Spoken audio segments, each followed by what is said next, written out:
Hi friends, आज आपण मसाला omelette किंवा मसाला अंडा असं तुम्ही काहीही म्हणू शकता, पण अप्रतिम अशी ही रेसिपी तयार होते।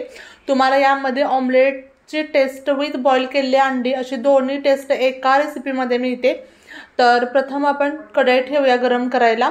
तर प्लीज मला कमेंट्स करत जा की जर तुम्हाला व्हिडिओ व्यवस्थित दिसत नसेल किंवा कॅमेरा थोडासा ॲडजस्टमेंटमुळे इकडे तिकडे होत असेल तर प्लीज मला कमेंट्स करा, त्याशिवाय मला कसं समजणार की व्हिडिओ व्यवस्थित तुम्हाला दिसतोय का नाही ते। कढईमध्ये तेल घालायचं आपल्या आवडीनुसार। त्यामध्ये बारीक चिरलेली हिरवी मिरची आणि बारीक चिरलेला लसूण, 4 ते 5 पाकळ्या मी लसणाच्या घेतलेल्या होत्या, त्या एकदम बारीक अशा चिरून घेतलेल्या होत्या, त्या घालायच्या। आणि त्यानंतर एक मोठा कांदा बारीक चिरलेला घालायचा आणि तो व्यवस्थित परतून घ्यायचा। आता कांदा व्यवस्थित परतून घेतल्यानंतर आपण त्यामध्ये एक टोमॅटो बारीक मध्यम आकाराचा टोमॅटो मी चिरून घेतलेला आहे ते घालायचं। अगदी सिंपल रेसिपी आहे। तुम्ही रेग्युलरची अंड्याची भुर्जी खाऊन जर वैतागला असाल, नवीन काहीतरी रेसिपी शोधत असाल तर नक्की तुम्ही हे ट्राय करा। दोन्ही टेस्ट तुम्हाला एका रेसिपीमध्ये मिळतात। आता यामध्ये मी अर्धा चमचा धने पावडर आणि अर्धा चमचा गरम मसाला घातलेला आहे।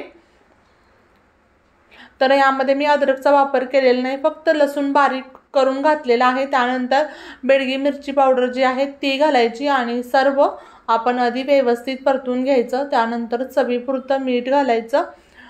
त्यानंतर अर्धा चमचा मी हळद घातलेली आहे।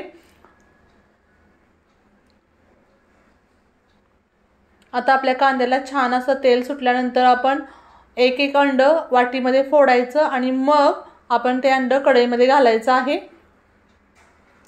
त्या कढईमध्ये डायरेक्ट अंड फोडायचं नाही।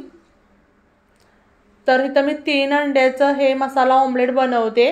आता जे अंड आहे ते वरच्यावर फेटून घेतलंय मी, तुम्ही बघू शकता, मी खूप आतपर्यंत फेटलेलं नाहीये।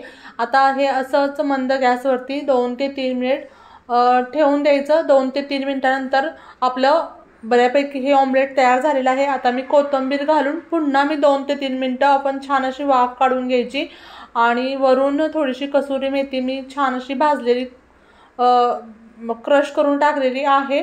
आणि आपलं हे मसाला ऑमलेट किंवा अंडा मसाला तयार झालेला आहे। तर आपण आता एका प्लेटमध्ये ते सर्व करू।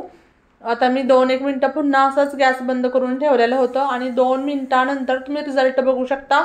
खूप छान असं आपलं हे मसाला ऑमलेट अंडा मसाला तयार होतो। खायला सुद्धा टेस्टी लागतो, भाकरीसोबत खावा, मस्त एन्जॉय करा या मान्सूनमध्ये। तर पुन्हा भेटू अशाच नवनवीन जायकेदार रेसिपी सोबत। तोपर्यंत बाय बाय।